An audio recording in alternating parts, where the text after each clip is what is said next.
Plentzia telebistan Antxolan dago. Bere eremu geografikoetatik atera eta Antxola arte etorri gara. Gure eskut antolaturiko gizak atera. Guztira, 100.000 pertsona etorri dira Euskal Herriko txoko desberdinetatik egingo den gizak atera.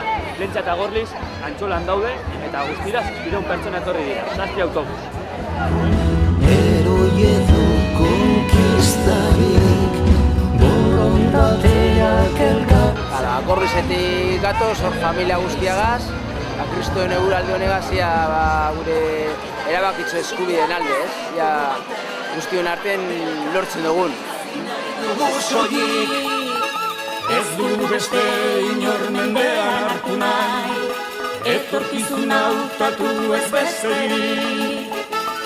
Zergatik etorri naiz, oso niretzat gaur delako egun historikoa, izango da hemendik aurrera lanpilo egin behar dugu hala ere, baina gaurko eguna niretzat ezinbestekoa zen. Bultzada egiteko eta herritarrak abian jartzeko. Eta horretarako etorri gara ekainak 8an Antxolara gizakatea egitera. Gaur, Gorliz eta Plentzia herria elkartu egin gara, zigor, 7 autobus ditugu.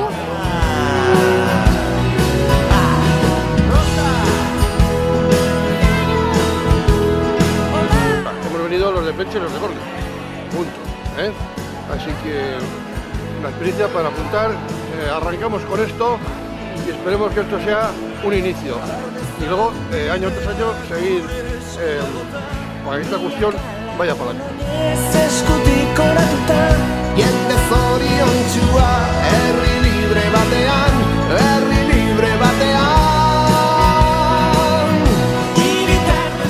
Kaixo, neonatorri naz, erabakitzeko eskubidean alde, eta azken finean, hemen bilduko gara 1.000 pertsona, erabakitzeko eskubidea dekogulako, eta bueno, ia jai giro polita dekogun, eta egun nora pasatzen dugun.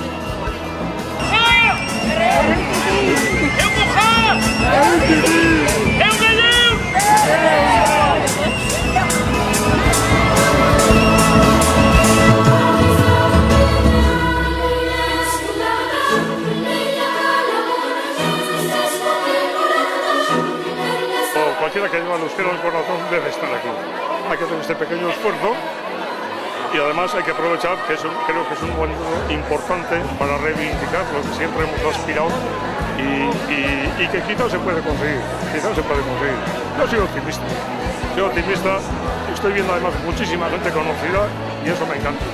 Saber que de nuestro pueblo la gente se ha comprometido es importante.